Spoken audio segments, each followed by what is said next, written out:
నందు ప్రియమైన దేవుని పిల్లలారా, విశ్వం దేవుని విద్యాలయమా, ఈ ప్రత్యేకమైన ఈ అంశంతో ఏర్పాటు చేయబడిన ఈ 3 దినాల సభలలో 3వ రోజు ముగింపుకు మనం చేరుకున్నాం. గత 2 దినాలు రాత్రి కాలంలోనూ, అలానే నిన్నటి దినాన్న ఈరోజు ఉదయపు తరగతులలోనూ బైబిల్ గ్రంథంలో నుంచి అనేకమైన విషయాలను మీరు వింటూ ఉన్నారు. విశ్వం అనే మాటకు అర్థం ఏంటో, విశ్వం ఎలా ఏర్పడిందో, విశ్వం ఏర్పడటానికి మూల కారణం ఎవరో, దేవుడు కలుగచేసిన ఈ విశ్వంలో వస్తువులను, జంతువులు, పక్షులు, మన చుట్టూ ఉన్న జీవరాశులను చూపించి దేవుడు మనకు పాఠం చెప్పాలి అనుకున్నాడు. అంటే విశ్వం మనం అనుభవించటానికే కాదు, మనకు నేర్పించేదిగా కూడా ఉంది. విశ్వాన్ని మనం చూసి ఆనందించటానికే కాదు, విశ్వం మనకు బోధ చేసేదిగా కూడా ఉంది. అందుకే విశ్వం దేవుని విద్యాలయము అని మనం ఈ అంశాన్ని మనం ఏర్పాటు చేసుకున్నాం. ప్రియులారా, మొదటి ప్రసంగంలో ఒక మంచి విషయాన్ని మనం విన్నాం. ఈ సృష్టిలో జరుగుతున్నటువంటి కార్యక్రమం, సూర్యుడు, గాలి, నదులు, వీటిని గూర్చి ప్రసంగి గ్రంథకర్త వ్రాసిన ఆ మాట మరొక మారు మనం చూడగలిగితే, ప్రసంగి గ్రంథం 1వ అధ్యాయం, ప్రసంగి గ్రంథం 1వ అధ్యాయం 5వ వచనాన్ని మనం చదువుతున్నప్పుడు, ప్రసంగి గ్రంథం 1వ అధ్యాయం 5వ వచనంలో, సూర్యుడు ఉదయించును, సూర్యుడు అస్తమించును, తాను ఉదయించు స్థలము మరలా చేరుటకు త్వరపడును, గాలి దక్షిణమునకు పోయి ఉత్తరమునకు తిరుగును, ఇట్లు మరల తిరుగుచు తన సంచార మార్గమున తిరిగి వచ్చును. నదులన్నీయూ సముద్రములో పడును, అయితే సముద్రము నిండుటలేదు.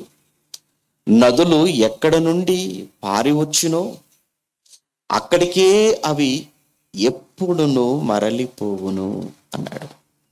ఇది ఈ ప్రకృతిలో, ఈ సృష్టిలో జరుగుతున్న ప్రక్రియ. దీన్ని మనం చూస్తున్నాం, అనుభవిస్తున్నాం, కానీ ఆలోచించలేకపోతున్నాం. ఇందులో దేవుడు పెట్టిన ఒక ఆత్మీయ పాఠం. దీని నుంచి మనం నేర్చుకోవాల్సినటువంటి ఆత్మ సంబంధమైనటువంటి ఒక చక్కని విషయం. సూర్యుడు ఉదయిస్తున్నాడు, అస్తమిస్తున్నాడు. అస్తమించినటువంటి సూర్యుడు మరలా ఉదయించటానికి త్వరపడుతున్నాడు అని అనగా, ఇది ఒక ఇదొక వలయముగా మనకు కనబడుతూ ఉంది.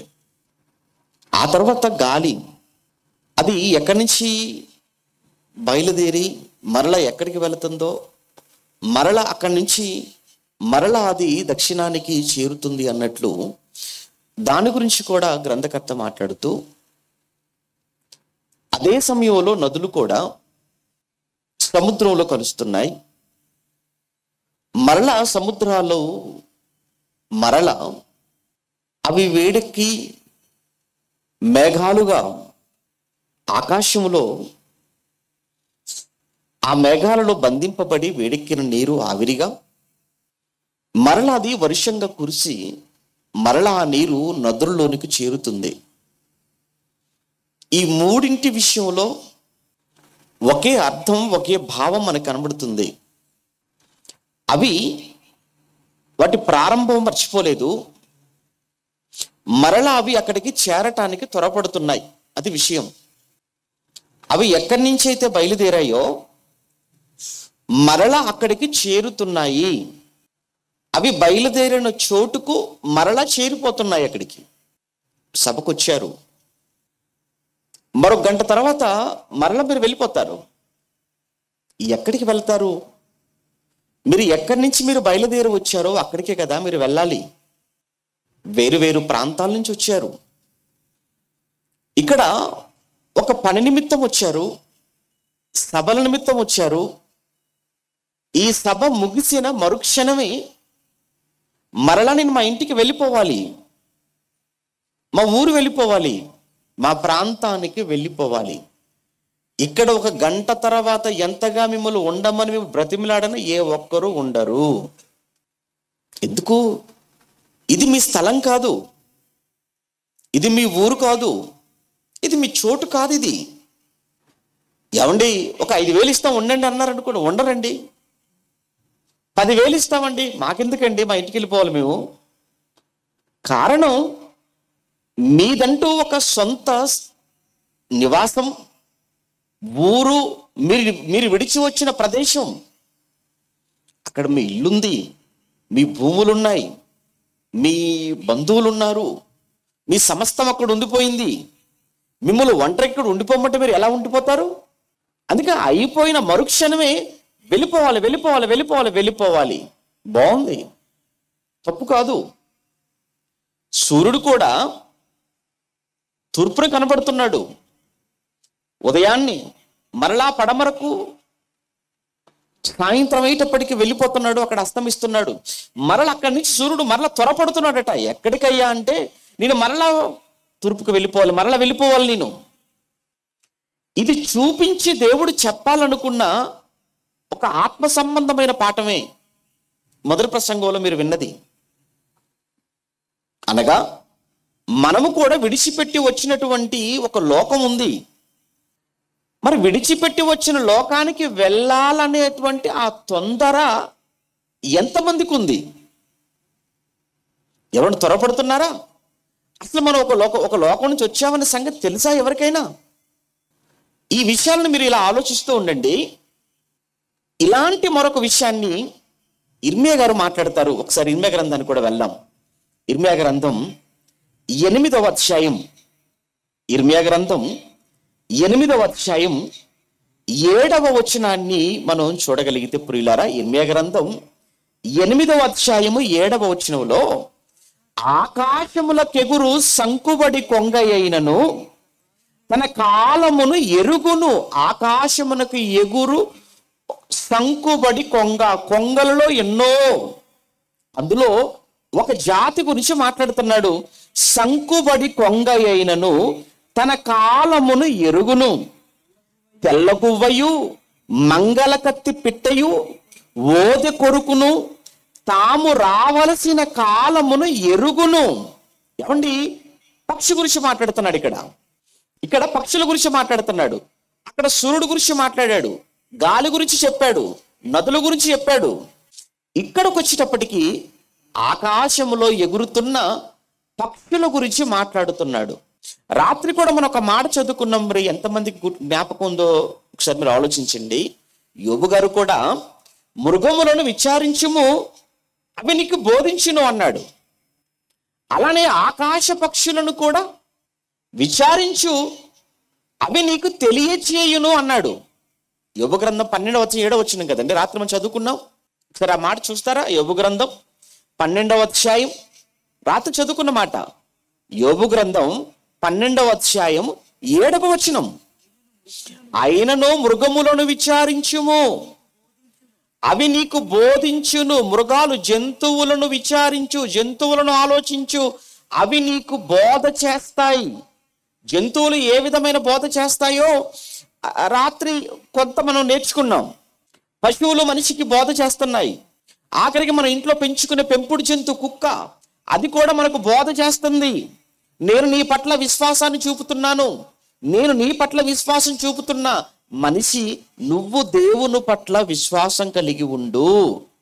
నీ ఎంగిలి మెతుకులు తిన్నందుకే నేను ఇంత విశ్వాసంతో ఉంటే నీ ఇంటికి కాపలాగా దేవుడు నీకు అన్ని కూడా ఫ్రెష్గా తాజాగా పెట్టాడే ప్రకృతిలో. నువ్వెంత విశ్వాసంతో ఉండాలి దేవుడి పట్ల అనే ఒక మంచి సత్యాన్ని, పాఠాన్ని ఒక జంతువు మనకు నేర్పిస్తుంది అన్నది రాత్రి మనం విన్న మాట. ఇప్పుడు నెక్స్ట్ ఏమన్నాడు చూడండి తర్వాత మాటలో, ఆకాశ పక్షులను విచారించుము, అవి నీకు తెలియచేయును అన్నాడు. ఏంటి, ఆకాశములో ఎగురుతున్న పక్షులను కూడా నేను చూడాలా? వాటిని గురించి కూడా నేను ఆలోచించాలా? అవును, ఆకాశ పక్షులను కూడా నువ్వు చూడాలి, వాటిని ఆలోచించాలి. అప్పుడు నీకు అవి కూడా ఒక పాఠం చెబుతాయి. పక్షులే కాదండి, మృగాలే కాదు, సముద్రంలోని జలచరములే కాదు, చేపలే కాదు, చివరికి పురుగులు కూడా మనిషికి పాఠం నేర్పుతుంటాయి. ఆ పురుగులలో ఒకటే ఒక చీమ. సొలొమోను గారు చీమ నేర్పే పాఠం గురించి మాట్లాడుతూ 6వ అధ్యాయం సామెతల గ్రంథంలో ఒక మాట చెప్తాడు. మంచి మాట, మనందరికీ తెలిసిన మాట, కాకపోతే మన కోసం కాదనుకుంటాం, మన కోసమే. సామెతల గ్రంథం 6వ అధ్యాయం 6వ వచనం చూడండి. సోమరి చీమల యొద్దకు వెళ్ళుము, చీమల యొద్దకు వెళ్ళుము అన్నాడు. సోమరిని చీమల దగ్గరికి ఎందుకు వెళ్ళమన్నాడు? చీమల కోసం ఎక్కడికో వెళ్ళాల్సిన పని లేదు. ఒకసారి చూడు, మీ ఇంట్లోనే ఉంటాయి, నీ గదిలోనే ఉంటాయి, నీ పడక చుట్టే ఉంటాయి. ఎందుకంటే సోమరుడు అక్కడ కూడా సోమరి కదా, ఎందుకు దూరం వెళ్ళమంటే వెళ్ళలేడు కదా. ఒకసారి చూడు, పక్కనే ఉన్నాయి. అందుకే సోమరి చీమల యొద్దకు వెళ్ళుము, వాటి నడతను కనిపెట్టు. ఒక్కసారి అవి ఎలా వెళుతున్నాయో ఒక్కసారి చూస్తావా? బాగా చూడాలి. అవి వెళ్ళేటప్పుడు ఎలా వెళుతున్నాయో జాగ్రత్తగా చూడాలి. వాటి నడతను జాగ్రత్తగా నువ్వు కనిపెట్టాలి. నీవు వాటి నడతను కనిపెడితే నీకు జ్ఞానం కలుగుతుంది అన్నాడు. చీమలు నాకు జ్ఞానం నేర్పుతాయా? నీకు జ్ఞానం నేర్పుతాయి. ఎక్కడైనా మీరు చూడండి, మనిషి ఒక క్రమంగా, చీమలు వెళ్ళినట్లుగా ఒక క్రమంగా మనిషి మనకు ఎక్కడైనా కనబడతాడంటే ఎక్కడా కనబడ్డు. అందుకే అప్పుడప్పుడు చూడండి, ఆ బస్ ఎక్కేటప్పుడు కానీ, ట్రైన్ ఎక్కేటప్పుడు కానీ, ఆఖరికి ఫ్లైట్ ఎక్కేటప్పుడు కానీ, దిగేటప్పుడు కానీ, ఏమైనా ఒక పద్ధతి ఉంటుందా మనిషికి? చూసేసుకోవటం, తోపులాటలు. ఎందుకయ్యా అంత కంగారు ఎందుకు? నువ్వు ఎలాగో రిజర్వేషన్ చేసుకుని నీ సీట్లు ఎవరు కూర్చోడు, నువ్వు ఊరుకోగా. అయినా ఎందుకు అంత తొందర ఎందుకు నీకు? అందుకే చూడండి, అక్కడ రాస్తారు, క్యూ పద్ధతిని పాటించండి. ఎవరికి? మనిషికి చెప్తున్నారు. ఎందుకు పాటించమంటున్నారు? పాటించరు కాబట్టి. క్యూ పద్ధతి పాటించండి. ఎందుకు? ఈవెన్ క్రైస్తవులుగా మీరు చూడండి, ఆరాధనకు వచ్చినప్పుడు కూడా కూర్చున్నప్పుడు చూస్తుంటాం. ఎలా కూర్చుంటారు? గుంపుగా కూర్చుంటారండి. సీమల్లా కూర్చోండి. ఏదో ఒక డైలాగ్ ఉంటుందిలేండి, పందులట ఎలా వస్తాయట. పందులు ఏమైనా వరుసగా వెళ్ళినట్టు మీరు చూస్తారండి? లేదు. పందులు గుంపుగా వెళ్తుంటే ఎక్కడికి వెళ్ళినా. చీమలు ఎలా వెళ్తాయి? ఒకదాని వెనకాల ఒకటి లైన్గా వెళతాయి. అందుకే చీమల్లా కూర్చోవడానికి, చీమల్లా ఉండడానికి ప్రయత్నం చేయండి. క్రమశిక్షణ అంటే వాటి దగ్గర నేర్చుకోవాలి. అందుకే ఈ ట్రాఫిక్ వాళ్ళు కూడా చూడండి, ట్రాఫిక్ డిపార్ట్మెంట్, ట్రాఫిక్ పోలీసు వాళ్ళు కూడా సిగ్నల్స్ దగ్గర ఆ బారికేడ్స్ పెట్టినప్పుడు ఇదే మాట, బైబిల్లో ఉన్న ఇదే మాటను రాస్తారు అక్కడ. మీరు అబ్జర్వ్ చేశారు, చూసారో లేదో ఎక్కడైనా కానీ. చీమలు పాటించి క్రమశిక్షణను మనుషులంగా మనం పాటించలేమా అంటే చీమల్లో ఏముందని చెప్తున్నారు వాళ్ళు? క్రమశిక్షణ ఉంది. చీమల్లో ఉన్న క్రమశిక్షణ మనుషులుగా మనకు లేకపోతే ఎలా? చీమలు కూడా నేర్పుతున్నాయి ఆ పాఠం. అవును. ఇంకొక మాట అంటాడు, అసలు వాటిని ఎవరండి అంత చక్కగా తీసుకెళ్ళిపోతున్నారంటే ఎవరు లేరు, ఆటంతట అవే వెళ్ళిపోతున్నాయి వరుసగా. ఎవ్వరు లేరు. తర్వాత మాటలు చెప్తుంటాడు, సోమరి చీమల యొద్దకు వెళ్ళుము, వాటి నడతను కనిపెట్టి జ్ఞానము తెచ్చుకో. వాటికి న్యాయాధిపతి లేడు అంటే వాటిపైన జడ్జిస్ అంటూ ఎవరు లేరు. ఆ తర్వాత పై విచారణకర్త ఎవరు లేరు, రాజులంటూ ఎవరు లేరు, అధిపతి లేడు. అవి అవి అవి వాటికి ఉన్నటువంటి భవిష్యత్తు, వాటికి ఉన్న ముందు చూపు కూడా చెప్తున్నాడు. వాటికి ఎంత ఆలోచన అంటే, అవి వేసవి కాలమందు ఆహారమును సిద్ధపరుచుకుంటాయి. వేసవి కాలములోని ఆహారాన్ని సిద్ధపరుచుకుంటున్నాయి అని అంటే ఏంటి? అవి కూడా కాలాన్ని ఎరిగి పని చేసుకుంటున్నాయి. చూసారా? మనం ఇర్మియా గ్రంథం నుంచి వచ్చాం ఇక్కడికి. ఇర్మియా గ్రంథంలో మనం చదువుకున్నప్పుడు కూడా సంకుబడి కొంగ అన్న మాట చూసాం, మంగళకత్తి పిట్టాను చూసాం, ఓది కొరకను చూసాం. అవి కూడా ఏం చేస్తున్నాయంటే కాలాన్ని ఎరిగి అవి పని చేస్తున్నాయి. ఒక మాట చదువుకున్నాం అక్కడ.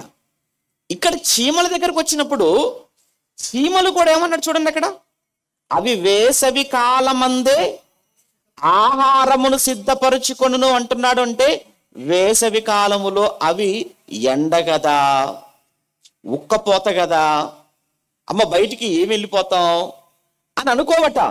మరి ఏం చేస్తున్నాయి? వేసవి కాలంలోనే కష్టపడుతున్నాయి, వేసవి కాలంలోనే బయటికి వెళ్తున్నాయి, వేసవి కాలంలో పని చేసుకుంటున్నాయి, వేసవి కాలంలోని ఆహారాన్ని సిద్ధం చేసుకుంటున్నాయి. ఎప్పుడు కూడా అవి అన్ని అలా వెళ్తున్నప్పుడు అలా వరుస క్రమంలో వెళ్ళిపోయి మళ్ళా తిరిగి వచ్చేటప్పుడు ఆహారంతో వచ్చేటప్పుడు కూడా మీరు చూడండి, వెళ్ళేవి వెళుతుంటాయి, ఆహారంతో వచ్చేవి వస్తుంటాయి. అంతే తప్ప మధ్యలో దారిదోపుడి కానీ, ఏమంటే ఒక చీమ మరో చీమ మీద పడిపోవటం కానీ, దాని చేతులతో లాక్కోవటం కానీ, లేదంటే చంపటం కానీ అలాంటివి మనకు కనబడవు. ఏమంటే కొన్ని చీమలన్నీ కలిసిపోయి ఆహారంతో వస్తున్న చీమ మీద దౌర్జన్యం చేసి, దోపిడీ చేసి, దానిలోని ఆహారం లాగేసుకొని దాన్ని చంపటం, ఇవన్నీ మనుషులు చేసే పనులు, చీమలు చేసే పనులు కావాలి. అందుకే మనిషిని చీమ దగ్గరికి వెళ్ళి చూడరా, నీకు బుద్ధి కలుగుతుంది అంటున్నాడు దేవుడు. అవి వేసవి కాలంలోనే చక్కగా ఆహారాన్ని సిద్ధం చేసుకుంటున్నాయంటే చూడండి, ఎందుకు వేసవి కాలంలోనే ఆహారాన్ని సిద్ధం చేసుకుంటున్నాయనంటే వేసవి కాలం తర్వాత వచ్చే కాలం ఏంటో దానికి తెలుసు, వాటికి తెలుసు. వేసవి కాలం తర్వాత వచ్చే కాలం వర్షాకాలం. వర్షాకాలం అనేది మనం ఆహారం సిద్ధం చేసుకోవడానికి అది మనకు అనుకూలమైన కాలం కాదు. ఆ వర్షాకాలంలో కానీ మనం కానీ బయటికి వెళ్ళామా, చినుకు పడితే చాలు చిత్తడైపోతాం. చినుకు పడితే చాలు చచ్చిపోతాం. చీమకి ఏం కావాలంటే పిడుగుపడాలా? నువ్వు చావాలంటే పిడుగుపడాలి. మనిషి చావాలంటే ఏం పడాలి? పిడుగు. మరి చీమ చావాలంటే చినుకు.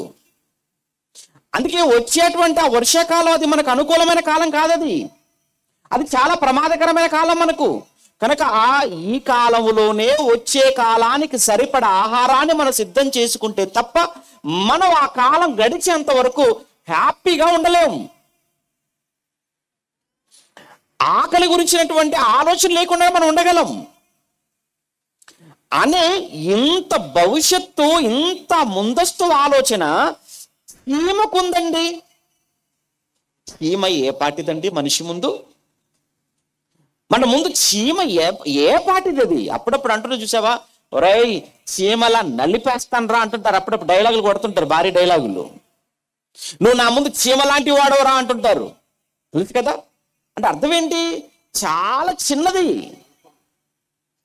అంటే అంత చిన్నదైన ఆ చీమ క్రమశిక్షణలో కానీ, భవిష్యత్తు ముందు చూపులో కానీ అది మనిషి కంటే కొన్ని 100 రెట్లు చాలా గొప్పది. అందుకే దేవుడు వెళ్ళక్కడికి, ఆ చీమను చూడు, నేర్చుకో, ఒక పాఠం చెబుతుంది నీకు అది. కూర్చున్నప్పుడు ఒక చక్కగా ఒక వరుస క్రమంలో కూర్చోండి చెబుతుంది నీకు అది. నిలబడినప్పుడు కూడా ఒక వరుస క్రమంలో నిలబడండి. వెళ్ళేటప్పుడు కూడా ఒక చక్కగా క్యూలో మీరు వెళ్ళిపోండి అని ఒక చీమ చెబుతుంది నీకు. ఇక ఇప్పుడంటే కొద్దిగా పర్వాలేదు, భోజనాలు వదిలేసామనుకోండి, అక్కడ చూడాలి ఇంకా ఫైటింగ్ ఎలా ఉంటుందో తెలుసు కదండి. భోజనాలు వదిలినప్పుడు చూడండి ఏమైనా పద్ధతి ఉంటుందా?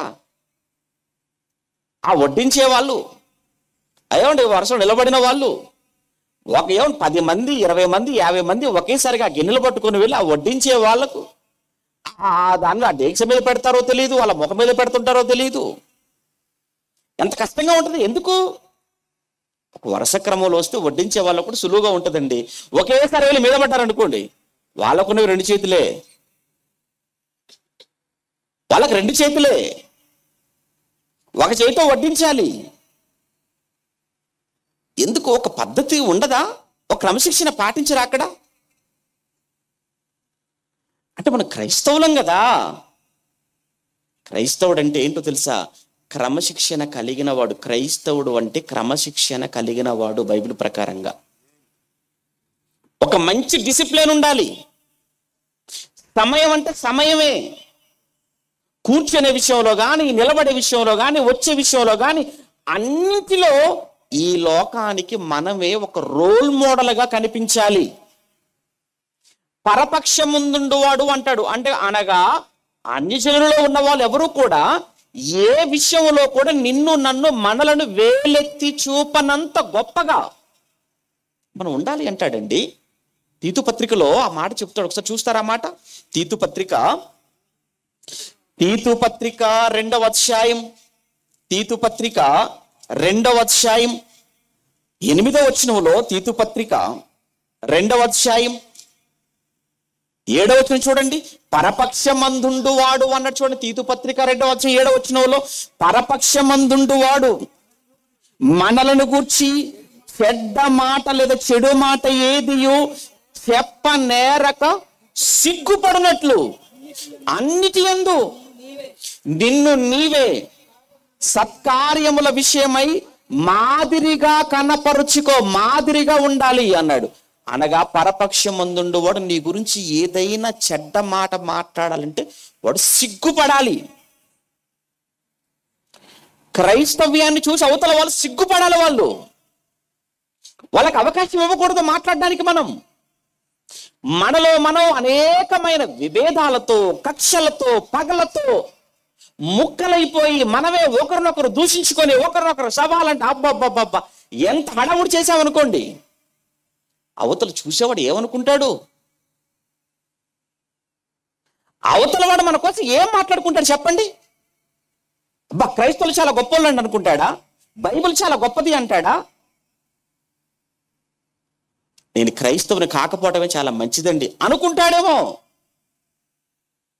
ఏ క్రైస్తవులైన మీరు ఏ సాధించారు? మీలో మీకు పడదు, మీలో మీకు ఎన్నో విభేదాలు, మీలో మీకు కక్షలు, మీలో మీకు పగలు, మీరే ఒకరి కోసం ఒకరు తప్పుగా మాట్లాడుతుంటారు, మీరే ఒకరి మీద ఒకరు దాడులు చేసుకుంటూ ఉంటారు అని అవతల వారికి మనం అవకాశం ఇద్దామా? అదే చెప్తున్నాడు. పరపక్షమందుండు వాడు మనలను గూర్చి, పరపక్షమందుండు వాడు మనల్ని గూర్చి చెడు మాట ఏదియో చెప్పనేరక సిగ్గుపడినట్లు. వాళ్ళు సిగ్గుపడాలి. నీ గురించి ఏదైనా మాట్లాడాలి అంటే వాడికి అవకాశం ఇవ్వకూడదు. ఏ విషయంలో కూడా, ఏ ఒక్క విషయంలో నిన్ను వేలెత్తి చూపనంత గొప్పగా నువ్వు జీవించాలి అన్నది, బ్రతకాలి అన్నది కన్న తండ్రి కోరిక. నీ విషయంలో, నా విషయంలో, మనందరి విషయంలో అదే చెప్తున్నాడండి. అందుకే క్రైస్తవుడు అంటే మంచి డిసిప్లిన్, క్రమశిక్షణ కలిగిన వాడు. మాటల్లో జాగ్రత్త, చేతల్లో జాగ్రత్త.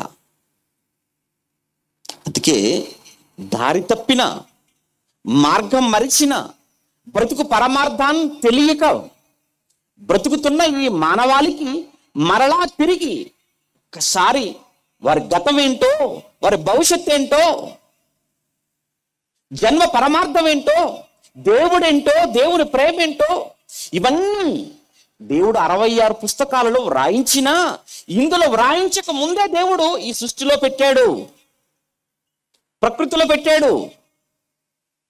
అందుకే దేవుని గురించి నువ్వు తెలుసుకోవాలనుకున్న ప్రతిదీ దేవుని చేత సృష్టించబడినటువంటి వస్తువులను ఆలోచన చేస్తే నీకు విషదమవుతున్నది అన్నాడు కదా. దేవుని గురించి నువ్వు తెలుసుకోవాలనుకున్న ప్రతి విషయాన్ని దేవుడు చేసిన సృష్టిని చూడు అన్నాడు ఆయన. అందులో చీమల దగ్గరికి వెళ్ళినప్పుడు సోమరి వాడు అయిపోతున్నావు కదా. ఏమండి, క్రైస్తవుడు సోమరిపోతు కాదు, సోమరి అయిన వాడు క్రైస్తవుడు కాదు. కష్టపడు. అందుకే సామెతల గ్రంథంలో ఒక మంచి మాట అంటారు తెలుసా? 12వ అధ్యాయం అనుకుంటాను. చురుకుగా ఉండుట గొప్ప భాగ్యం. చురుకుగా ఉండాలి, యాక్టివ్గా ఉండాలి. నీరసం, సోమరితనం, ఎప్పుడు నిద్ర, ఎప్పుడు తిండి, ఏమంటే వీటి గురించి మాట్లాడతావు క్రైస్తవుడుగా? వీటి గురించి అంటే మనం ఆలోచిస్తాం. చురుకుగా ఉండుట గొప్ప భాగ్యము అంటాడు. క్రైస్తవుడు సోమరివాడు కాదు, కష్టపడేవాడు. క్రైస్తవుడు శ్రమ పడేవాడు, క్రైస్తవుడు పని చేసేవాడు, 10 మందికి సహాయం చేసేవాడు, 10 మంది ఆకలి తీర్చేవాడు క్రైస్తవుడు అంటే. ఆ విధమైనటువంటి ఒక పేరు మనం సంపాదించి పెట్టాలి తండ్రి అయిన దేవుడికి. తండ్రి మన నుంచి అదేనండి ఆశపడుతున్నాడు. అది ఒక్కసారి చీమలు చూడు, అవి ఎంత కష్టపడుతున్నాయో, అవి ఎలా ముందుగా ఆలోచిస్తున్నాయో చూడు. రాబోతున్నటువంటి ఆ విపత్తు కాలం, ఆ వర్షాకాలం, ఆ కాలం వచ్చేటప్పటికి ఆ కాలానికి, ఈ కాలానికి, వచ్చే కాలానికి సరిపడా ఆహారాన్ని ముందుగానే సిద్ధం చేసుకోవాలన్న ఆలోచన ఒక చిన్ని చీమకుందే. నీకెందుకు లేదు? మనకెందుకు లేదు? మనకు కూడా రాబోయే కాలం ఒకటి ఉంది. మన కాలాలు తెలియటం లేదు, కాలాలు మనకు అర్థం కావడం లేదు. మనం గతం ఏంటో, వర్తమానం ఏంటో, భవిష్యత్తు ఏంటో, ఇవే కదా కాలాలు. 3 కాలాలు: భూతకాలం, వర్తమానం, భవిష్యత్తు అన్నారు. మనకు గతం తెలియట్లేదు, వర్తమానమే చూస్తున్నాం అంతే. ఇప్పుడున్న ఈ కాలం వరకే ఆలోచిస్తున్నారు అందరూ. లోకం ఈ కాలం గురించి ఆలోచిస్తుంది, నువ్వు ఈ కాలం గురించి ఆలోచిస్తున్నావు. ఇప్పుడున్నటువంటి 60 ఏళ్ళ ఈ జీవితం, కనబడుతున్న ఈ ప్రపంచం, ఈ లోకం, దీని గురించి ఆలోచిస్తున్నావు తప్ప అసలు నువ్వు ఎక్కడి నుంచి వచ్చిన వాడవు? నీ గతం. ఇక్కడి నుంచి మళ్ళా నువ్వు ఎక్కడికి వెళ్ళవలసిన వాడవు, అది నీ భవిష్యత్తు. నీ గతం తెలియకపోయినా, భవిష్యత్తు తెలియకపోయినా నీ బ్రతుకు మారదు. నీ బ్రతుకు మారదు. అందుకే నీ గతం చెప్పాలి, నీ భవిష్యత్తు కూడా చెప్పాలి. చెప్పడానికి, జ్ఞాపకం చేయడానికి దేవుడు ఈ విశ్వాన్ని ఒక విద్యాలయంగా మన ముందు పెట్టాడు. అందుకే చూడు, సూర్యుడు చూడు ఎక్కడి నుంచి వచ్చాడో మళ్ళీ అక్కడికి వెళ్ళిపోతున్నాడు. గాలి ఎక్కడి నుంచి వచ్చిందో మళ్ళీ అక్కడికి వెళ్ళిపోతుంది, తిరుగుతుంది సర్కిల్గా. అలా నదులని సముద్రంలో, మళ్ళా సముద్రాలు, మళ్ళా నదుల్లో. అలానే ఇర్మియా గ్రంథం 8వ అధ్యాయం 7వ వచనానికి వచ్చినప్పటికీ, ఇర్మియా గ్రంథం 8వ అధ్యాయం 7వ వచనానికి వచ్చినప్పటికీ అక్కడ ఏమంటున్నాడు చూడండి ఆయన. సంకుబడి కొంగ ఆకాశములకు ఎగురు, సంకుబడి కొంగ అయినను తన కాలమును ఎరుగును. తెల్లగువ్వయు మంగళ కత్తి పిట్టయు ఓది కొరుకును తాము రావలసిన కాలమును ఎరుగును. అయితే నా ప్రజలు యెహోవా న్యాయ విధిని ఎరుగరు అన్నాడు. చూడండి, ఎవరికి తెలియదు? కాలాల గురించి వేటికి తెలిసింది? పక్షులకు తెలిసింది. కానీ దేవుడు అంటున్నాడు, నా ప్రజలకు తెలియదు. కొన్ని తెలియదని అంటారా? అనరు. మరలా ఏమంటారు? మేము జ్ఞానులం అని చెప్పుకుంటారు. చూడండి, మరలా మేము జ్ఞానులమనియు యెహోవా ధర్మశాస్త్రం మా యొద్ద ఉన్నదనియు మీరు ఎలా అంటారా మీరు అంటున్నాడు దేవుడు. జ్ఞానులని ఎలా చెప్పుకుంటారు మీరు? నీ గతం తెలియనప్పుడు, నీ భవిష్యత్తు తెలియనప్పుడు, ఈ చిన్న జీవితంలో నువ్వు ఎన్ని డిగ్రీలు సంపాదిస్తే ఏంటి, ఎన్ని పోస్ట్ గ్రాడ్యుయేట్ డిగ్రీలు సంపాదించుకుంటే ఏంటి? అసలు నువ్వెవరో తెలుసా? నీకు నువ్వు ఎక్కడి నుంచి వచ్చావో నీకు తెలుసా? ఎందుకు వచ్చావో తెలుసా? ఈ చావు తర్వాత నువ్వు ఎక్కడికి వెళ్ళిపోతావో, ఏమైపోతావో నీకేమైనా అర్థమవుతుందా? ఈ జనన మరణాల మధ్య ఉన్న ఈ ఆయుష్ కాలం, జీవిత కాలం నీకేమైనా అర్థమవుతుందా? అందుకే ఆ కొగ్గను ఆ పక్షులను చూపిస్తున్నాడు. అదే మాట మనం చదువుకున్నాం యోబు గ్రంథంలో. ఆకాశ పక్షులను విచారించుము, అవి నీకు తెలియచేయును. ఏం చెబుతున్నాయి? కాలాలు, వాటి గుర్తున్నాయి. ఏమంటే పక్షుల గురించి ఆలోచిస్తున్నప్పుడు కొన్ని పక్షులు, కొన్ని జాతుల పక్షులు ఎప్పుడు ఒకే చోట ఉండవు. అవి వలస వెళ్ళిపోతుంటాయి. అందుకే వాటిని ఏమంటారు అని అంటే వలస పక్షులు అంటారు. వలస పక్షులు. ముఖ్యంగా మీరు చూడండి, సైబీరియా, రష్యాలో సైబీరియా ప్రాంతము నుంచి వలస పక్షులు ఏటేటా ఆ చెన్నైకి దగ్గరగా ఉన్న పులికాటు కానివ్వండి, అలానే మరికొన్నేమో మనకు ఇక్కడ ఏమంటారు అంటే ఆ పశ్చిమ గోదావరి, కృష్ణ ఆ జిల్లాల సరిహద్దుల్లో ఉన్నటువంటి కొల్లేరు సరస్సు పక్షులు వస్తుంటాయి. ఆ పక్షులు ఇక్కడ పక్షులు కాదవి. ఎక్కడి నుంచో ఇతర ఖండాల నుంచి, ఇతర దేశాల నుంచి. అవి ఆ దేశాలలో వాతావరణ పరిస్థితులు మారినప్పుడు, అనగా అవి ఉంటున్నటువంటి ప్రాంతాలలో ఆ చలి ప్రారంభం కాగానే నీళ్ళన్నీ గడ్డ కట్టుకొని పోతాయి.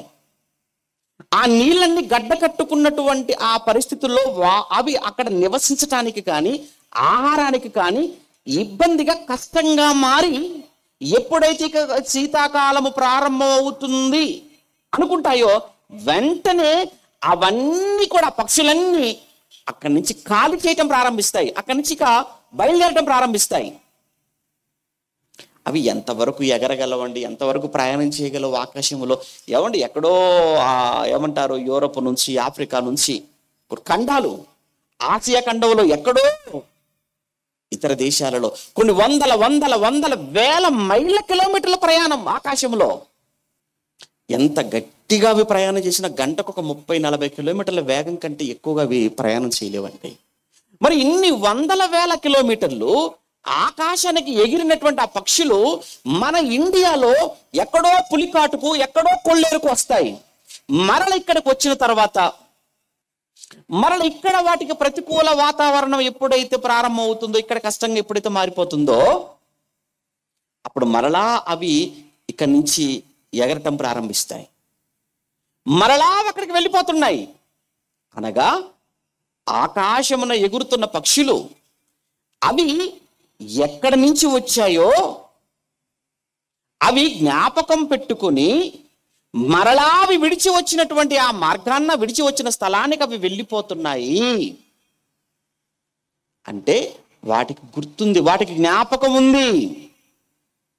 వాటికి జ్ఞాపకం ఉంది కాబట్టే అవి మరలా ఏటేటా వస్తుంటాయి, మరలా వెళ్ళిపోతుంటాయి.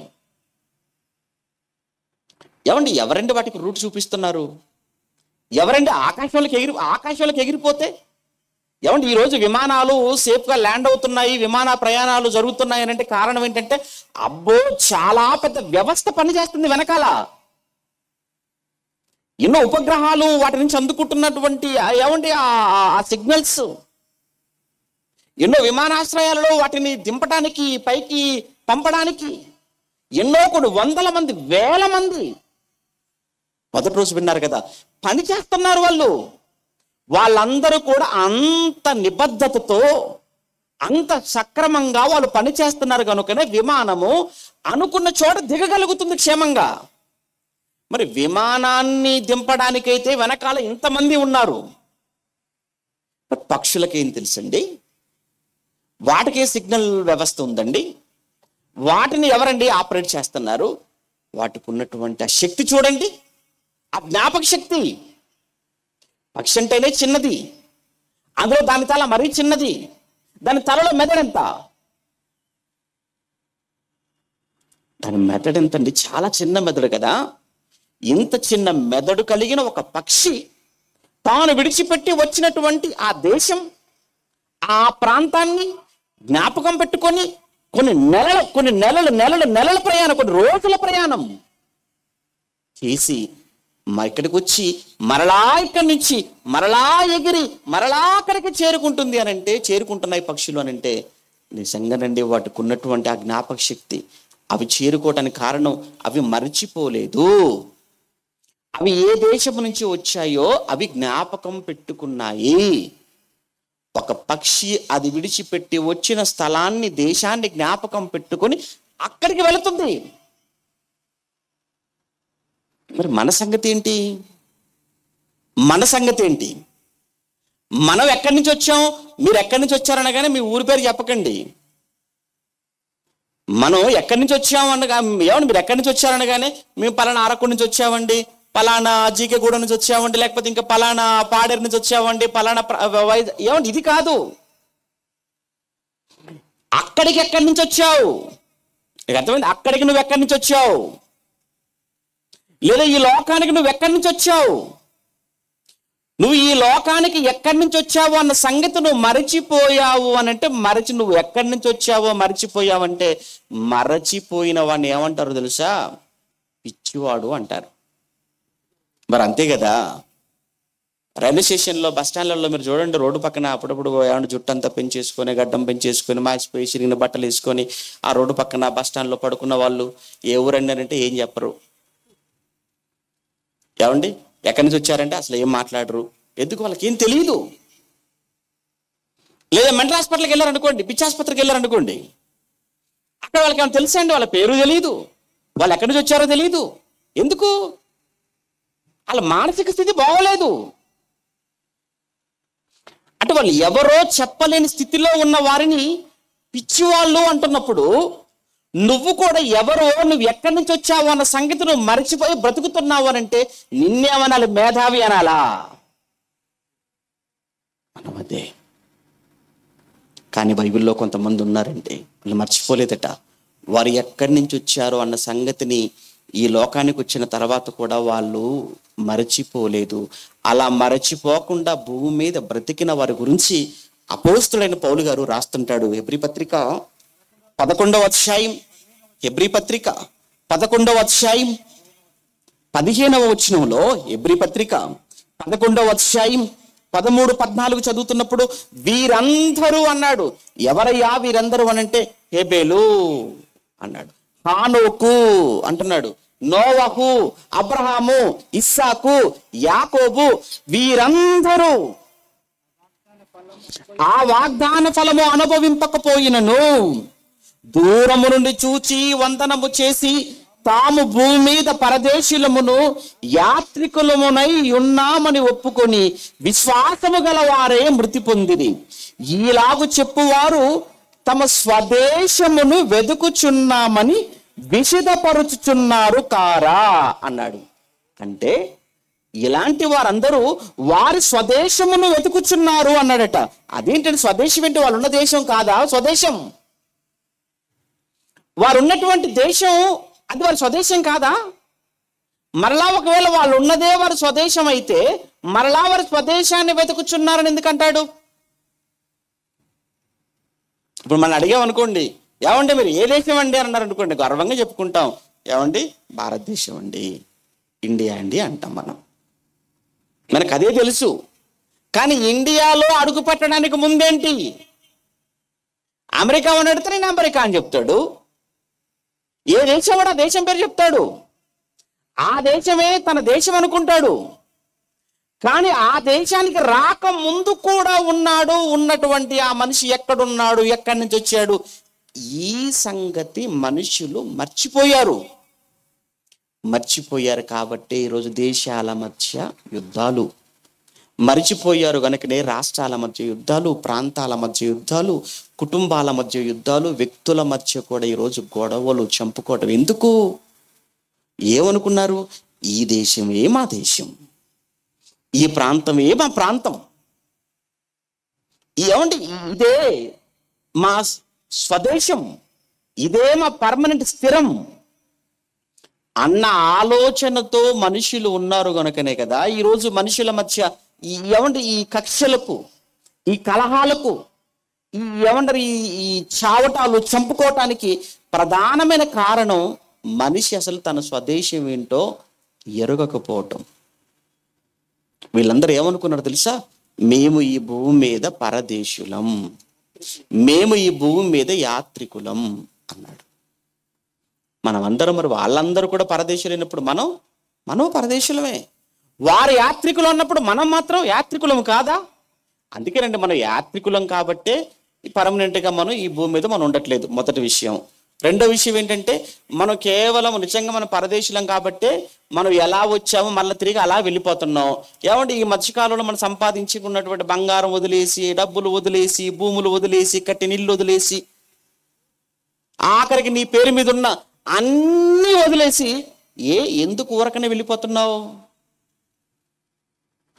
బతుకున్నప్పుడేమో ఇది నాది, అది నాది, ఇది నాది, అది నాది, ఇది నాది, అంతా నాదే అని దాని కొరకు పరుగులు పెట్టావు, ప్రాణాలు తీసావు.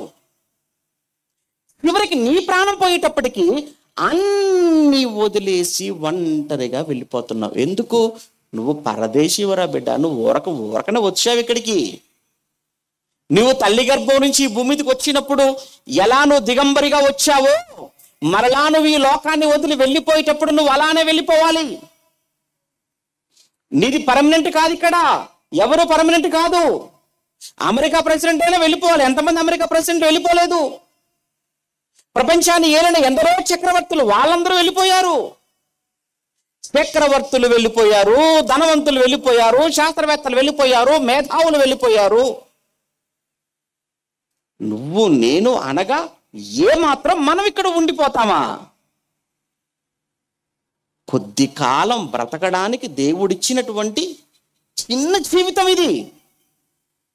ఈ జీవితంలో ఈ సృష్టి నువ్వు అనుభవించు, తప్పు కాదు, కానీ ఆలోచించు. ఇందులో దీని వెనక దేవుడు ఉన్నాడు అన్న సంగతిని మర్చిపోవాకు. దేవుని గొప్పతనాన్ని చూడు. అంత సృష్టిలో దేవుని ప్రేమ కూడా నీకు కనబడుతుంది. దేవుని ప్రేమ కనబడుతుంది సృష్టిలో నీకు.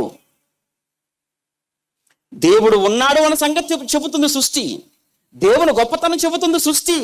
అలానే దేవుడికి నీ మీద ఎంత ప్రేమ, ఎంత ప్రేమ లేకపోతే దేవుడికి ఎంత సృష్టిని నీ కోసం చేయాలి, చేసి నీకు అనుకూలంగా మలచాలి, నీ పాదాల కింద పెట్టాలి, ఈ సృష్టికి నేను ఏలికగా రాజుగా చేయాలి.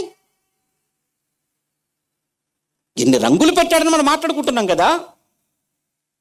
ఎన్ని పండ్లు పెట్టాడు, ఎన్ని కాయలు పెట్టాడు, ఎన్ని రుచులు పెట్టాడు, ఎన్ని వాసనలు పెట్టాడు. నీ కోసం, నా కోసం, మన కోసం. ఇందులో ఏం కనపడుతుంది? దేవుని ప్రేమ కనిపించడం లేదా? దేవుని కష్టం కనిపించడం లేదు అందులో. అందుకే చెబుతున్నాడండి ఆయన. ఈ పత్రిక మనం చదువుతున్నప్పుడు వాళ్ళందరూ కూడా ఈ భూమి మీద వాళ్ళు పరదేశులుగా బ్రతికారు. వాళ్ళంతా యాత్రికులు అన్నారు. వారే దేశాలు దేశాలు అబ్రహాముకు, ఇస్సాకు, యాకోబుకు దేవుడు దేశం ఇచ్చేశాడు, పాలు తెల్లు ప్రవహించే దేశం. ఈరోజు ఆ దేశం కోసమేనండి ఈరోజు గొడవ ఇజ్రాయెల్ పాలస్తీనా మధ్య. వాళ్ళేమో ఆ రోజు ఆ భూభాగాన్ని చూసి పరదేశులు అనుకున్నారు. ఈ రోజు ఆ భూభాగం కోసం ఒకరినొకరు చంపుకుంటున్నారు. అలా ఆయన వారసులే ఇద్దరు. ఆయన అబ్రహాం గారి వారసులే. ఈరోజు చూడండి ఎంత విచిత్రమో. వీళ్ళందరికీ మూల పురుషుడైన పితరుడైన అబ్రహామేమో దూరం నుండి ఆ భూభాగాన్ని చూసి దేవునికి వందనము చేసి నాకెందుకయ్యా అన్నాడు. చిన్న టెంట్ వేసుకుంటానయ్యా, టెంట్ కింద బతికేస్తానయ్యా, ఎందుకంటే ఏదో ఒక రోజు వదిలేయాలి కదయ్యా, మరలా వదిలిపెట్టి అక్కడికి రావాలి కదా. వాళ్ళ మూల పురుషుడేమో ఇలా ఉంటే ఆయన నుంచి వచ్చామని చెప్పుకుంటున్న వీళ్ళు చూడండి ఎలా ఉన్నారో. ఇది నేటి కాదా? ఆ రోజు ఆయన ఏమంటారు చూసారు? వారందరూ తమ స్వదేశమును వెతుకుచున్నామని విశదపరుచుచున్నారు కారా? వారు ఏ దేశము నుండి వచ్చిరో ఆ దేశమును జ్ఞాపకమందు ఉంచుకున్న ఎడల మరలా వెళ్ళుటకు వారికి వీలు కలిగి ఉండును. ఏ దేశము నుంచి వచ్చారో జ్ఞాపకం. ఆ పదం చూడండి, జ్ఞాపకం. సైబీరియా నుంచి, అలానే అనేక ఆర్కిటికా నుంచి ఖండాలు, అక్కడ అది కూడా అంత మంచు ప్రాంతం కదా. అక్కడి నుంచి పక్షులు వలస వస్తున్నాయి, ఖండాలు దాటి ప్రయాణం చేస్తున్నాయి, మరలా వెళ్ళిపోతున్నాయి, క్షేమంగా చేరుకుంటున్నాయి, మరలా వస్తున్నాయి, మరలా వెళ్ళిపోతున్నాయి, వెళ్ళిపోతున్నాయి అంటే చిన్న జీవైనా ఆ జీవికి ఉన్నటువంటి ఆ తల చిన్నదైనా, అందులో మెదడు చిన్నదైనా, దానికి ఉన్న జ్ఞాపక శక్తి చూడు ఎలా ఉందో. జ్ఞాపకం నందు ఉన్నాయి కనుకనే అవి మరలా విడిచిపెట్టి వచ్చిన దేశానికి క్షేమంగా వెళ్ళిపోతున్నాయి. అవి దేవుడు వాటిని చూపించి నీకేం చెప్తున్నాడు? నువ్వు కూడా నన్ను వదిలిపెట్టి వెళ్ళిపోయావురా ఈ భూమి మీదికి. నీవు కూడా నేనున్న ఈ పరలోకాన్ని వదిలి ఈ భూమి మీదికి వెళ్ళావు. నువ్వేమనుకున్న ఈ భూమిని చూసి, ఈ లోకాన్ని చూసి, ఇది నా పర్మనెంట్, ఇది నా స్థిరం, ఇది శాశ్వతం అనుకుని నన్ను మర్చిపోయావు. నువ్వు విడిచిపెట్టిన ఈ లోకాన్ని కూడా మర్చిపోయావు. జ్ఞాపకం లేదు నీకు. అందుకే నువ్వు ఇలా మర్చిపోతావని తెలిసే, నీ జ్ఞాపకాల్లో చెరిపేసుకుంటావని తెలిసే ప్రకృతిలో ఇవన్నీ పెట్టా నీకు. నేను అవన్నీ చూపించి ఏదో ఒక రోజున నీకు ఒక పాఠం నేర్పించాలి అని. అందుకే విశ్వం నీవు అనుభవించటానికే కాదు, నీవు నేర్చుకోవడానికి కూడా ఉపయోగపడుతుంది. విశ్వాన్ని, ప్రకృతిని దేవుడు కేవలం అనుభవించడానికే కాదు, ఒక పాఠంగా కూడా పెట్టాడు. అదే చెప్తున్నాడండి ఆయన. ఏమన్నాడు మరలా మాట చూడండి. వారు ఏ దేశము నుంచి వచ్చిరో ఆ దేశమును జ్ఞాపకమునందు ఉంచుకున్న ఎడల మరలా వెళ్ళుటకు వీలు కలుగును అన్నాడు. ప్రియులారా, నిజమే, మరలా మీరు వెళ్ళిపోవాలి అనంటే మీటింగ్ అయిపోగానే మీకు ఆ రూట్ జ్ఞాపకం ఉండాలి కదా. మీ ఇల్లు జ్ఞాపకం రావాలి. ఆ ఇంటిని చేరుకోవటానికి ఏమండి ఏ దారిలో వెళ్ళాలో అదంతా మీకు జ్ఞాపకం ఉండాలి. అప్పుడే మీరు క్షేమంగా మీరు విడిచిపెట్టి వచ్చిన మీ ఇంటికి మీరు చేరుకోగలరు. అటువంటప్పుడు మనము కూడా ఒక దేశం నుంచి వచ్చాము అంటున్నాడు ఆయన. మనం ఈ దేశానికి చెందిన వాళ్ళం కాదంటున్నాడు, ఈ లోకానికి చెందిన వాళ్ళం కాదంటున్నాడు. అది మనం మర్చిపోయామంటున్నాడు, అది మన జ్ఞాపకం పెట్టుకోవాలంటున్నాడు. మన పితరులైన వాళ్ళంతా జ్ఞాపకం పెట్టుకున్నారట. జ్ఞాపకం పెట్టుకున్నారు కనుకనే వాళ్ళు ఆస్తుల కోసం, భూముల కోసం వాళ్ళు ఎక్కడ గొడవలు పడి ఒకరినొకరు యుద్ధాలు చేసుకొని చంపుకోలేదు. ఈరోజు ఆయన పిల్లలమని చెప్పుకుంటున్న మానవ జాతి చూడండి ఎలా అయిపోయిందో.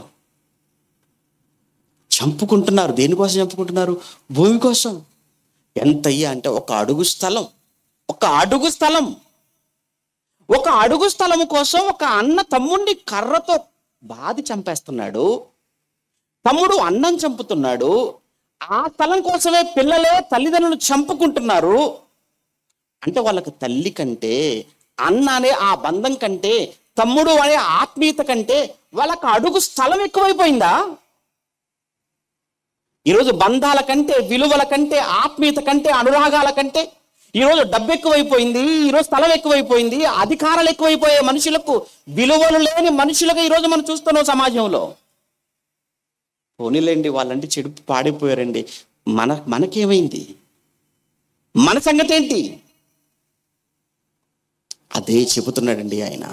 వారు ఏ దేశం నుంచి వచ్చిరో అది జ్ఞాపకమునందు ఉంచుకున్న ఎడల వారు మరలా వెళ్ళుటకు వీలు కలిగి ఉండును అన్నాడు. మర్చిపోయారా?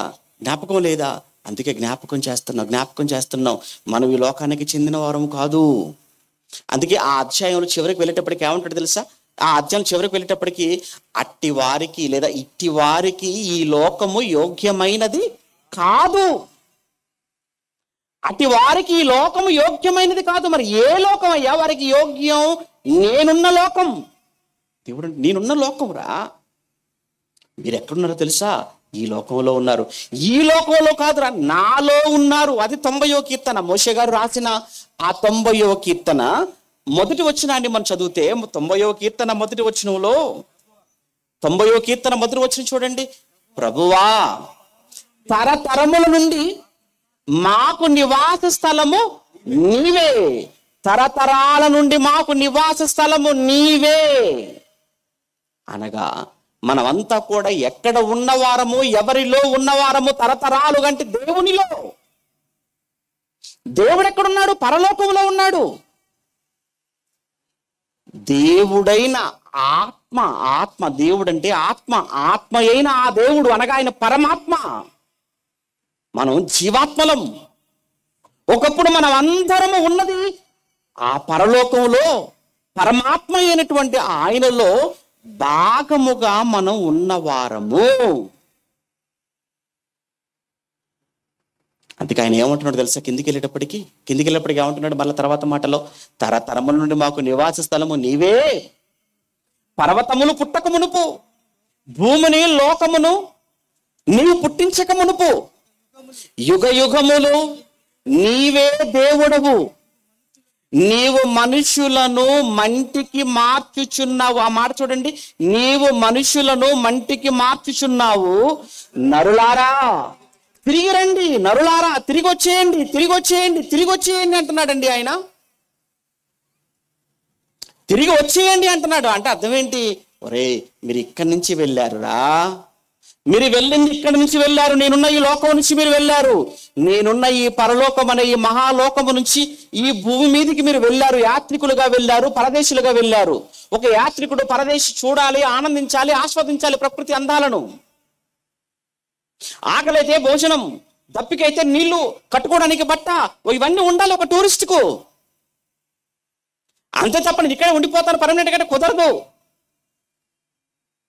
అలానే మీరు ఇక్కడి నుంచి వెళ్ళారు కనుక, ఇక్కడి నుంచి మీరు వెళ్ళారు కనుక మళ్ళా తిరిగి రండి, తిరిగి వచ్చేయండి అని దేవుడు పిలుస్తున్నాడు అని అంటే ఏంటి, మనం ఈ లోకానికి చెందిన వారం కాదా? కాదు. ఈ లోకం మనది కాదా? కాదు. కానీ మనం మర్చిపోయాం. ఎందుకు మర్చిపోయాం? చూసాం కదా ఈ ప్రపంచాన్ని. అప్పుడప్పుడు చూడండి, పిల్లలు ఆటలో పడిపోయి అమ్మను నాన్నను మర్చిపోయారు. పిల్లలు టీవీ ముందు కూర్చొని అన్నీ మర్చిపోయారు. పిల్లలు ఏమంటే తింటూ అన్నీ మర్చిపోయారు. వాళ్ళు తింటూ ఆడుతూ చూస్తూ అన్నీ మర్చిపోయారు అని మనం ఎలా అంటామో, మనం కూడా ఈ లోకాన్ని చూస్తూ మనం విడిచిపెట్టి వచ్చిన ఆ లోకాన్ని ఏం చేసాం? మర్చిపోయాం. ఎందుకంటే ఈ లోకం చాలా బాగుంది కదా. ఈ లోకం చాలా బాగుందండి. ఏం బాగుందండి? ఏం బాగుంది చెప్పండి ఈ లోకం? ఎక్కడ చూసిన మోసాలు, ఎక్కడ చూసిన అద్దగాలు, ఎక్కడ చూసిన అసూయలు, ఎక్కడ చూసిన ద్వేషాలు, ఎక్కడ చూసిన కక్షలు, ఎక్కడ చూసినా కానీ ఒకరినొకరు దాడులు చేసుకోవడం, చంపుకోవటం, గొడవ పట్టడం, బూత్ అబ్బ ఏముంది చెప్పండి? ఏ రోజు మీరు వార్తాపత్రిక చూడండి, ఏ రోజు ఏ క్షణం మీరు న్యూస్ ఛానల్ ఆన్ చేయండి, ఈ విధమైన వార్తలు లేని పేపరు కానీ ఏ రోజైనా, ఇలాంటి వార్తలు లేని ఒక క్షణమైనా మనం చూడగలమంటారు చెప్పండి ప్రపంచవ్యాప్తంగా. అందులో ఇప్పుడు మరి ఇంకా పాడైపోయిందండి. ఇప్పుడు ఇంకా పాడైపోయారు మనుషులు. ఈ పాడైపోయిన మనుషుల మధ్య పాడైపోయిన ఈ లోకంలో ఇంకా బతకాలి, ఉండాలి, ఏదో చెయ్యాలి, ఏదో సాధించాలి. ఏం సాధిస్తావు? నువ్వు ఎంత సాధించు, ఏం సాధించు, చివరికి నువ్వు వెళ్ళవలసింది ఎక్కడికో తెలుసా? గోతులోకి. నువ్వు కట్టిన ఇల్లు ఉంటుంది, అందులో బంగారం ఉంది, నువ్వు బెడ్ అక్కడే ఉంది, నీ కార్ అక్కడే ఉంది, నీ డబ్బు అక్కడే ఉంది, అన్ని అక్కడే ఉన్నాయి. విచిత్రం ఏంటంటే అన్ని సంపాదించి నువ్వు మాత్రమే అక్కర్లేవు. నువ్వెక్కడున్నావంటే మట్టిలో ఉన్నావు. నువ్వెక్కడంటే మట్టిలోకి వెళ్ళిపోయావు. దీనికోసమేనా మనిషిని ద్వేషించావు? దీనికోసమేనా మనిషిని దూరం చేసుకున్నావు? దీనికోసమేనా మనుషులందరితో శత్రుత్వాన్ని పెంచుకున్నావు? దీనికోసమేనా పగలనుకుని కత్తి పట్టుకొని నడివీధిలో పరిగెత్తించి మనిషిని చంపుతున్నావు ఈరోజు? ఇది కాదు కదండి దేవుడు కోరుకుంటుంది. ఒక్కసారి చూడండి, ఆ ప్రకృతిని చూడండి, ఈ సృష్టిని చూడండి, ఈ విశ్వాన్ని చూడండి. అందులో ఎప్పుడో మన ముందరి తరాలలో మీ పితరులు ఎలా బతికారో చూడండి. అబ్రహాం, ఇస్సాకు, యాకోబులు వారు ఏ దేశం నుంచి వచ్చారో జ్ఞాపకం పెట్టుకున్నారు. అందుకే వాళ్ళు చాలా జాగ్రత్తగా బ్రతికారు. వాళ్ళ బ్రతుకులు చాలా జాగ్రత్తగా బతికారు. అందుకే కిందికి వెళ్ళేటప్పటికి దేవుడు ఒక మంచి మాట అన్నాడండి వాళ్ళ గురించి. మన గురించి కాదు, వాళ్ళ గురించి అంటున్నాడు. మన గురించి కాదు, వాళ్ళ గురించి అంటున్నాడు. ఒకవేళ మనం కూడా అలానే బతికితే ఆ మాట మనకు వర్తించిద్ది. ఏమన్నాడు వాళ్ళ గురించి చూస్తారా? అక్కడే 11వ అధ్యాయం 16వ వచనంలో, అయితే వారు మరి శ్రేష్టమైన దేశమును అనగా పరలోక సంబంధమైన దేశమును వాళ్ళు కోరుచున్నారు. వాళ్ళు కోరుకుంటున్నది ఏంటట? పరలోక సంబంధమైన దేశాన్ని వాళ్ళు కోరుచున్నారు. అందుచేత, ఆ పదం చూడండి, అందుచేత, ఆ మాట అండర్లైన్ చేసుకోవాలి. అందుచేత తాను వారి దేవుడను అని అనిపించుకొనుటకు దేవుడు వారిని గూర్చి సిగ్గుపడడు. అందుచేత దేవుడు ఎప్పుడు కూడా ఒక మాట అనేవాడు తెలుసా అండి? నేను అబ్రహాము, ఇస్సాకు, యాకోబుల దేవుడును. ఎందుకంటే వాళ్ళ ముగ్గురు పేర్లు చెప్పేవాడు. నేను అబ్రహాం, ఇస్సాకు, యాకోబుల దేవుడును. ఎందుకంటే దేవుడు అంత బలంగా చెప్పేవాడు. నేను వారి దేవుడిని అనిపించుకున్నట్టు ఏ మాత్రం సిగ్గుపడను ఎందుకన్నాడు తెలుసా? వారు ఏ దేశం నుంచి వచ్చారో ఆ దేశాన్ని జ్ఞాపకం ఉంచుకున్నారు. వారు పరలోకాన్ని జ్ఞాపకం ఉంచుకున్నారు. పరలోకానికి వెళ్ళాలని ఆశ కలిగిన వారుగా బతికారు ఆ రోజు. ఈ రోజు అదే దేవుడు అబ్రహాం, ఇస్సాకు, యాకోబుల దేవుడు, నీ దేవుడు, నా దేవుడు, మనందరి దేవుడు.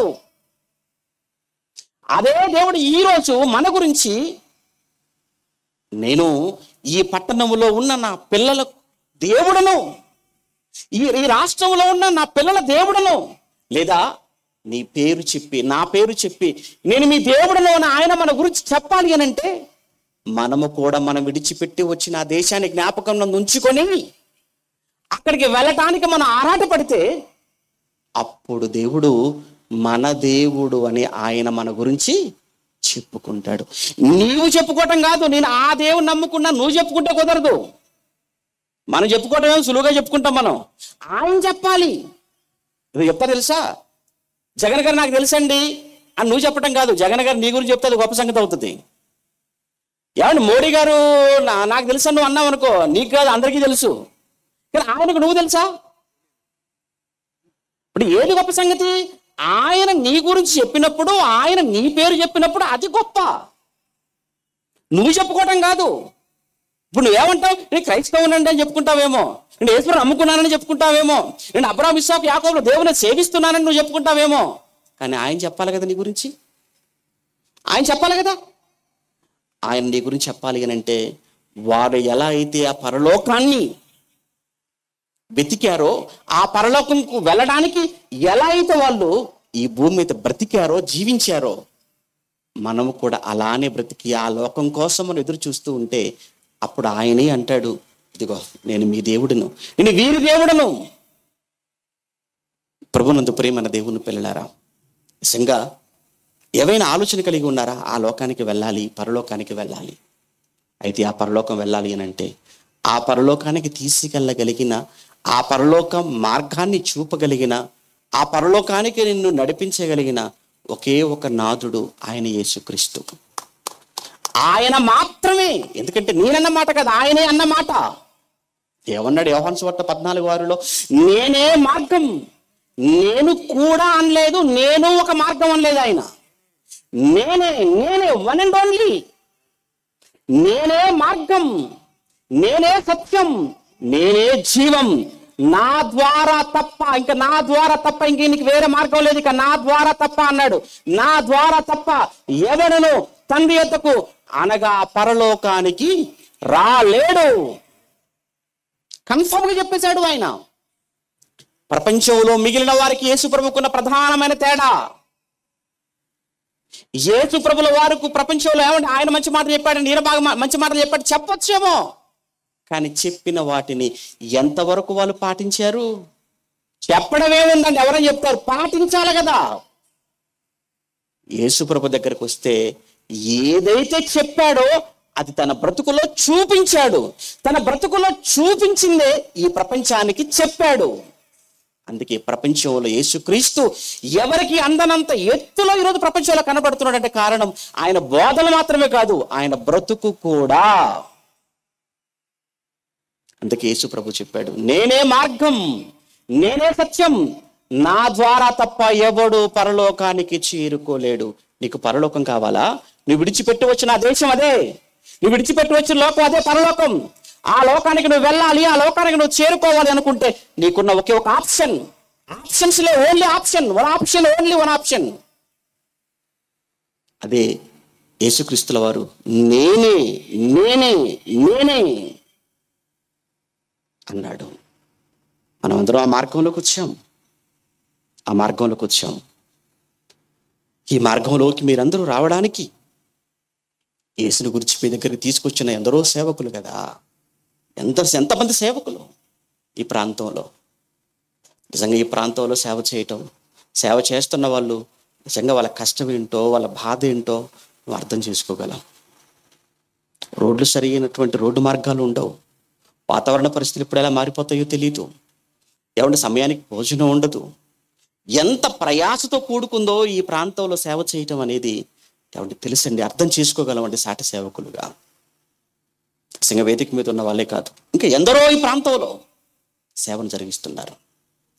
అలా వారి జీవితాలను దేవుని కొరకు, దేవుని వాక్యం కొరకు, సువార్త కొరకు అంకితం చేసి, అర్పణగా చేసి, సమర్పించుకొని, వారికి ఉన్నవన్నీ కూడా కాదనుకొని వదిలిపెట్టి ప్రక్కన పెట్టి అనేకులకు ఈ మార్గాన్ని పరిచయం చేయాలి, రక్షణ సువార్తను అందించాలి, చనిపోయే లోపు కొందరనైనా కానీ రక్షణలోకి నడిపించాలనేటువంటి ఒక తాపత్రయంతో మీ మధ్యకు వచ్చిన, మీకు వాక్యం చెబుతున్నా, మీకు జ్ఞానాన్ని నేర్పిస్తున్నా మీ సేవకులు ఉన్నారు చూసారా, వారిని గౌరవించండి, వారిని ప్రేమించండి, వారికి సహాయపడండి, వారికి సహకరించండి. అది మీ బాధ్యత. ఎందుకో తెలుసా? మీకు వారు చేసినటువంటి ఉపకారం, మేలు, అది మీరు తీర్చుకోగలిగింది కాదు. అది మీరు తీర్చుకోగలిగే రుణం కాదది.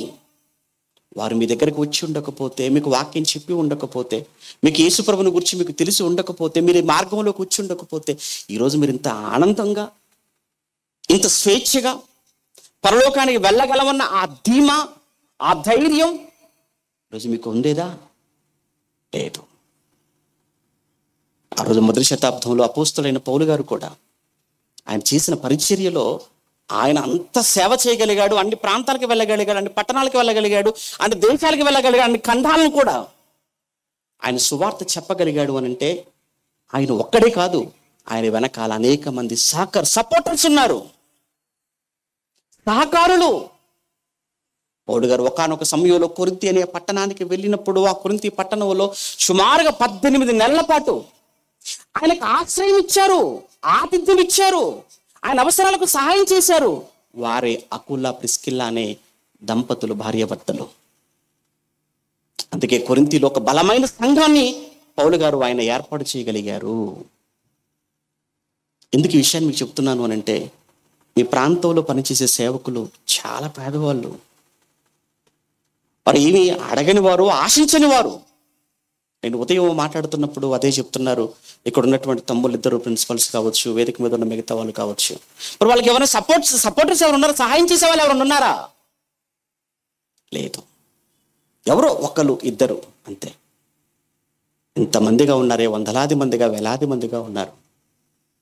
దేవుడు మీకు ఇచ్చినటువంటి వ్యాపారాల, దేవుడు మీకు ఇచ్చినటువంటి ఉద్యోగాల, దేవుడు మీకు ఇచ్చినటువంటి మంచి పాడి పంటల, మీరు ఎలాగో పని చేయలేకపోతున్నారు కదా. మీరు ఎలాగో దేవుని పని చేయలేకపోతున్నారు, మీరు ఎలాగో వెళ్ళలేకపోతున్నారు, మీరు ఎలాగో వెళ్ళలేకపోతున్నప్పుడు వెళ్ళే వారికైనా మీరు చేయుతనివ్వండి.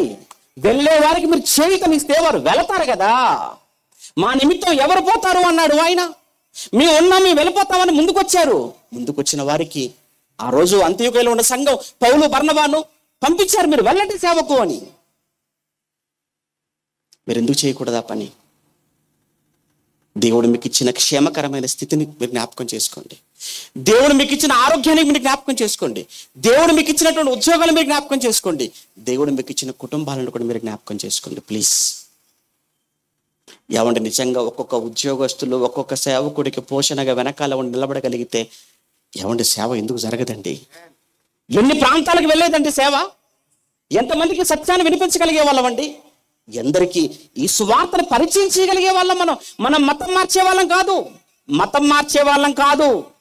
మతం మార్చమని దేవుడు చెప్పలేదు, బైబిల్ చెప్పలేదు, ఆ కర్మ మనకు పట్టలేదు. కేవలం మనసును మార్చే వాళ్ళమే మనం. క్రైస్తవుడు అంటే మనసు మార్చేవాడు. ఒక త్రాగుబోతును దాని నుంచి విడిపించగలిగేవాడు క్రైస్తవుడు. ఒక దొంగను మార్చగలిగిన వాడు మంచి మనిషిగా. విచ్ఛిన్నమై పాడైపోయిన కుటుంబాన్ని కట్టేవాడు క్రైస్తవుడు అంటే.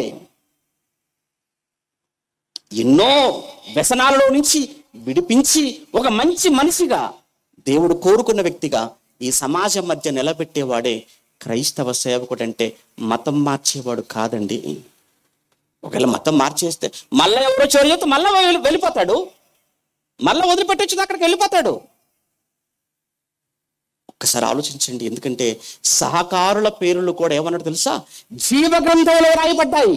పౌలు గారు అంటున్నారు. ఆ మాట చూసుకొని ముగించుకుందాం. ఫిలిప్పీ పత్రిక 4వ అధ్యాయం. అపోస్తలుడైన పౌలు గారు ఫిలిప్పీలకు రాసిన పత్రిక 4వ అధ్యాయం 3వ వచనంలో, అవును నిజమైన సహకారి ఆ స్త్రీలు క్లెమెంతుతోను నా ఇతర సహకారులతోను సువార్త పనిలో నాతో కూడా ప్రయాసపడిన వారు గనుక వారికి సహాయము చేయమని నిన్ను వేడుకొనుచున్నాము అని పౌలు గారు ఫిలిప్పీ సంఘానికి రాశాడండి. ఈరోజు మేము కూడా మిమ్మల్ని వేడుకుంటున్నాం. మాకు చెయ్యమని కాదు, మాకు చేసేవాళ్ళు మాకు చేస్తున్నారండి. వాళ్ళందరికీ ఎప్పుడు మీరు రుణస్థులమే. మాకు చేసేవారు చేస్తున్నారు. వారు మమ్మల్ని ప్రోత్సహించబట్టి, వారు చేయడాన్ని బట్టే కదా మేము ఈ మధ్యకు రాగలుగుతున్నాం, తిరగలుగుతున్నాం, చెప్పగలుగుతున్నాం.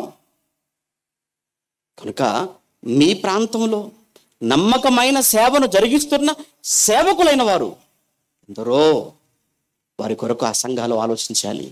ఆ ప్రాంతంలో వారి వలన మేలు పొందుకుంటున్న, వాక్యం అని మేలును పొందుకుంటున్న మీరు ఆలోచించాలి. ఎందుకంటే పరలోకం, మనందరి లక్ష్యం పరలోకం. అక్కడికి మనం వెళ్ళిపోవాలి. అక్కడికి వెళ్ళిపోవాలి, జీవగ్రంథంలో పేరు ఉండాలి. అదే చెప్తున్నాడు అక్కడ. చూడండి అక్కడ, ఆ సహకారుల పేర్లు జీవగ్రంథమందు వ్రాయబడి ఉన్నవి. ఆ సహకారుల పేర్లు జీవగ్రంథమందు వ్రాయబడి ఉన్నవి అన్నాడు. ఒకవేళ జీవగ్రంథంలో లేకపోతే,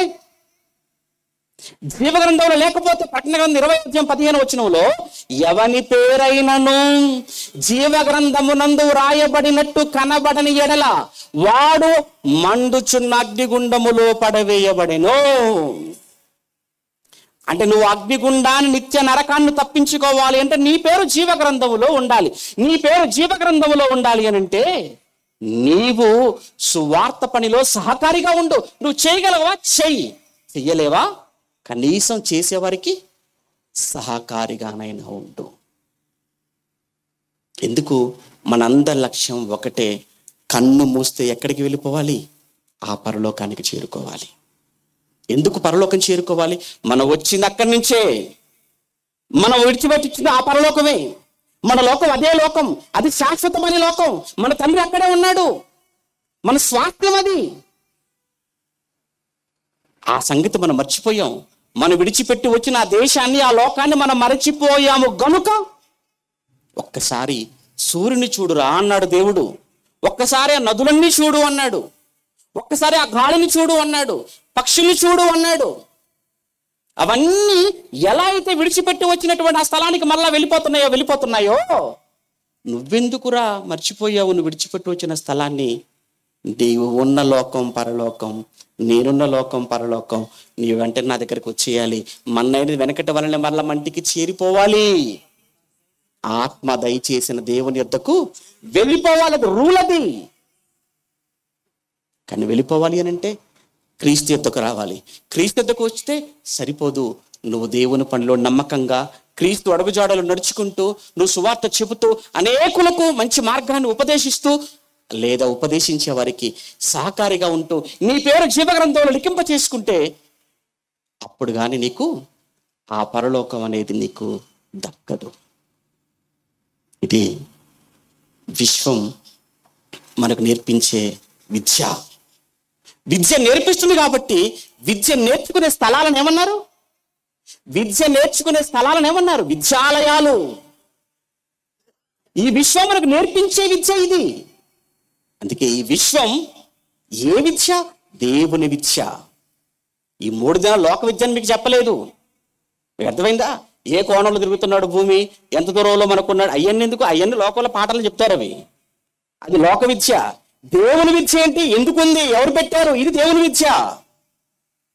అందుకే విశ్వం దేవుని విద్యాలయం. దేవుని గురించి నువ్వు ఏ వస్తువును ఆలోచించినా, ఏ అణువును ఆలోచించినా అది నీకు చక్కటి పాఠం నీకు బోధిస్తుంది. ఆలోచించండి. మనది ఈ లోకం కాదు, మనం ఈ లోకానికి చెందిన వారము కాదు. పరలోకం అది మన లోకం. అక్కడికి మనం వెళ్ళాలి. అది ఎప్పుడూ మనం మర్చిపోకూడదు. ఆ లోకానికి వెళ్ళేవారుగా ఒకరోజు అబ్రహాం, ఇస్సాకు, యాకోబులు ఎలా జ్ఞాపకం పెట్టుకొని భక్తిగా బ్రతికారో, దేవుడు వారిని చూచి నేను వారి దేవుడు నన్ను ఎలా అయితే గొప్పగా చెప్పుకున్నాడో, నీ గురించి, నా గురించి, మనందరి గురించి కూడా దేవుడు అలా చెప్పుకోవాలి. ప్రార్థన చేసుకుందాం. ప్రేమగల తండ్రి, పరిశుద్ధుడా, మీ పరిశుద్ధమైన నామానికి వందనాలు చెల్లిస్తున్నాం. ఈ 3 దినాలు మీ పిల్లల ముందుకు తీసుకుని వచ్చి వారి ముందు నిలవబెట్టి మీ జ్ఞానవాక్కులను వినిపించినందుకు మీకు వందనాలు చెల్లిస్తున్నాం. ఎన్నో నెలల నిరీక్షణ, ఎన్నో నెలలుగా మీ పిల్లలు పడిన ప్రయాస, కష్టం, వారి కష్టం, వారి ప్రయాస వ్యర్థం కాలేదు, కాకూడదు అని తండ్రిగా మీరు చేసిన ఆలోచనే ఈ చక్కటి వాతావరణం. ప్రతిరోజు వర్షమే తండ్రి, ప్రతిరోజు వర్షం. మీకు తెలుసు, ఎందుకంటే ప్రకృతి అది మీ చేతిలోనిది. మీ ఆజ్ఞకు లోబడి పనిచేసేది ప్రకృతి. కానీ పిల్లలు మనసు ఎక్కడ కలవరపడుతుందో, కలత చెందుతుందో, ఎక్కడ బాధపడతారో అనుకున్నారో ఏమో, లేదా అనేక మంది మీ పిల్లలు ఈ మాటలు వినవలసిన వారు ఉన్నారు అని మీరు ఆలోచించారు. విని మారేవారు కూడా ఉన్నారు అని మీరు యోచించారు కనుకనే ప్రతికూలంగా మారుతున్న రోజు వాతావరణాన్ని సభా సమయానికి అనుకూలపరిచి చక్కటి వాతావరణాన్ని ఇచ్చి మీ విజ్ఞానపు వాక్కులు మీ పిల్లలకు మీరు వినిపించి నేర్పించారు. మీ కృతజ్ఞతలు చెల్లిస్తున్నా. ఈ సభల విషయంలో కష్టపడిన మీ బిడ్డలందరి కోసం పేరు పేరున ప్రార్థిస్తున్నాం. తమ్ముడు బాలు కుటుంబం, పనిచేస్తున్న ప్రిన్సిపల్స్ నాయన, అరకు ప్రిన్సిపల్గా తమ్ముడు చిన్ని కానీ, పాడేరు ప్రిన్సిపల్గా తమ్ముడు రాంబాబు, వారికి తోడుగా ఉన్నటువంటి అనుబంధ రీసెర్చ్ సెంటర్ల కోఆర్డినేటర్ల మీ బిడ్డలందరి కోసం, అలానే వేదిక మీద ఉన్న ప్రతి సేవకుని కోసం, వారి సంఘం కోసం, వారి పరిచర్య కోసం ప్రార్థిస్తున్నాం. నిజంగా మీ బిడ్డలు ఎంతగానో సహాయం చేశారు, సహకరించారు సభల కోసం అని విని ఆనందపడుతున్నాం. ఇది ఐక్యత, సఖ్యత మునుముందు కూడా మేమంతా కలిగి ఉండి సహోదరులు ఐక్యత కలిగి నివసించటంలో ఎంత మేలుందో, ఎంత మనోహరమో చుట్టూ ఉన్న ఈ సమాజానికి మేము చూపించి మీ నామ మహిమకై మేమందరము కూడా తండ్రి పనిచేయనట్లుగా కృప చూపించి మనం వేడుకుంటున్నాం.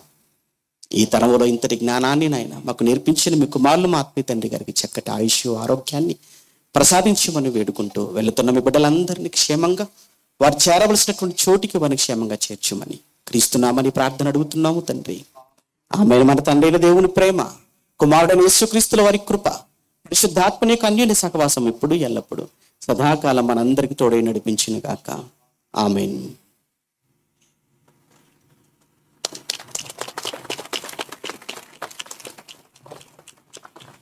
Hello.